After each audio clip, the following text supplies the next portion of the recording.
They teach you facts you never use and call it education still, but skip the things you need the most when life sends you the bill. You leave with random knowledge but no blueprint how to stand. No finance, law, survival skills, just a paper in your hand. Yeah, I know the mitochondria is the powerhouse of the cell, but nobody taught me how to pay a bill without a shell. I memorized the rivers of a continent I'll never see, but no one taught me how to build a stable life economy. I solved quadratic functions like my future would depend, but they never showed me how to spot a fraud or fake a friend. I can name the kings of Europe, every battle, every crown, but no one taught me what to do when everything falls down. We learned how to label rocks, classify a mineral brain, but not how to file taxes without losing half your brain. I studied poems from a century no one alive has read, but no one taught me how to budget when the rent is over my head. Where's the class on interest rates, compound growth, and debt traps? Where's the lesson on mortgages, hidden costs, financial maps? Where's the manual on contracts, every clause that bites you later? How to read a legal paragraph assigning to a trader? Where's real life economics, inflation, risk, negotiations? Where's mental health management, regulating expectations? Where's conflict resolution, how to speak before you break? How to set up boundaries so people don't take more than you can take? Where's the class on insurance,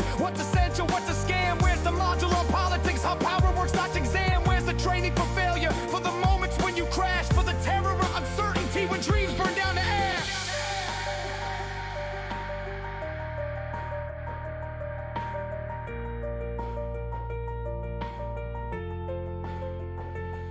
They teach you facts you never use and call it education still, but skip the things you need the most when life sends you the bill. You leave with random knowledge but no blueprint how to stand. No finance, lost survival skills, just a paper in your hand. You knew about Pythagorean theorem, but not your tenant Reichs. You wrote essays on volcanoes but no plan for sleepless nights. You learned ancient Greek philosophers, but not how banks accrue their fee. Not how credit scores can trap you into lifelong poverty. You spent years on theoretical charts and scientific tone, but nobody trained you how to handle trauma on your own. You can list the stages of mitosis, every phase and every part, but no one taught you how to mend a devastated heart. They sharpen your compliance, praise obedience and score, but didn't teach resilience for the fire after door. So you graduate prepared for nothing life will actually demand. On with trivia and worksheets, not the things that make you stand. School shapes your intellect, but not the tools you need to live. They hand you structured knowledge, but the world does not forgive. Real education starts the day you're thrown into the night, and you learn the skills they never taught you just to stay alive and fight.